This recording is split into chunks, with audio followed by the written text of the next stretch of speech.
Coromandel express और Bengaluru Howrah express train हादसा हुआ।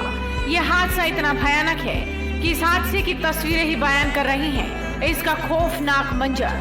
दोनों ट्रेनें पटरी से उतर गई और पीछे से आ रही मालगाड़ी से दोनों ट्रेनों की टक्कर हो गई। घटना में अब तक 250 से ज्यादा लोग मारे जा चुके हैं। 900 से ज्यादा लोग अस्पताल में भर्ती हैं। आर्मी, एयरफोर्स सहित कई टीमें रेस्क्यू ऑपरेशन में जुटी हैं।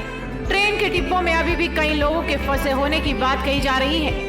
ट्रेन के डिब्बों में खाने पीने की चीजें, पानी की बोतलें, चप्पल, जूते आदि बिखरे हुए हैं। बचाव अभियान में सेना भी शामिल हो गई है और मृतकों की संख्या लगातार बढ़ती जा रही है। वहीं बालासोर रेल हादसे में घायलों की मदद के लिए स्थानीय लोगों ने भी मोर्चा संभाल लिया है। लोग जिला अस्पताल में रक्तदान करने पहुंच रहे हैं। लंबी लंबी लाइनें लगी हैं। दरअसल ये हादसा शुक्रवार की शाम को हुआ था, जब मालगाड़ी कोरोमंडल एक्सप्रेस और हावड़ा एक्सप्रेस ट्रेनों की टक्कर हुई थी।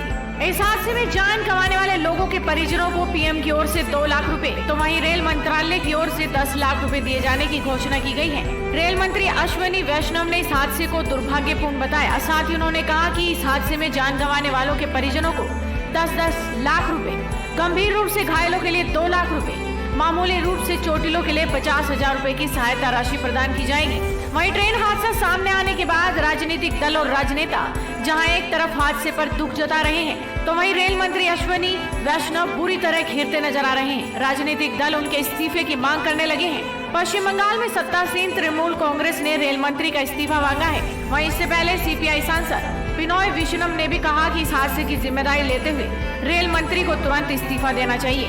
वहीं घटनास्थल का मुआयना करने के लिए रेल मंत्री अश्विनी वैष्णव मौके पर ही पहुंच गए। उन्होंने यहां राहत और बचाव कार्यों की भी समीक्षा की।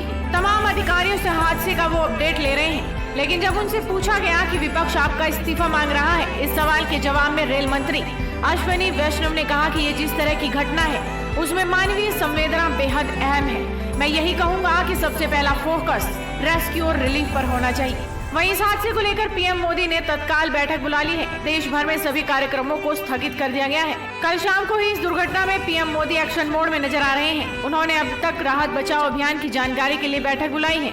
ओडिशा के सीएम नवीन पटनायक और केंद्रीय मंत्री धर्मेंद्र प्रधान भी घटना स्थल पर पहुंच चुके हैं। पीएम मोदी ने ट्वीट कर लिखा कि ओडिशा में ट्रेन हादसे से व्यथित दुख की इस घड़ी में मेरी संवेदनाएं शोक संतप्त परिवारों के साथ है। घायल जल्द ही स्वस्थ हो। मैंने रेल मंत्री अश्विनी वैष्णव से बात की और स्थिति का जायजा लिया। दुर्घटना स्थल पर बचाव कार्य जारी है और प्रभावित लोगों को हर संभव सहायता दी जा रही है। वहीं हादसे के बाद हावड़ा जाने वाली 42 ट्रेनें रद्द हो गई हैं और कई ट्रेनों के रूट बदल दिए गए हैं। बने रहिए हमारे साथ, हम हैं उपसंहार न्यूज।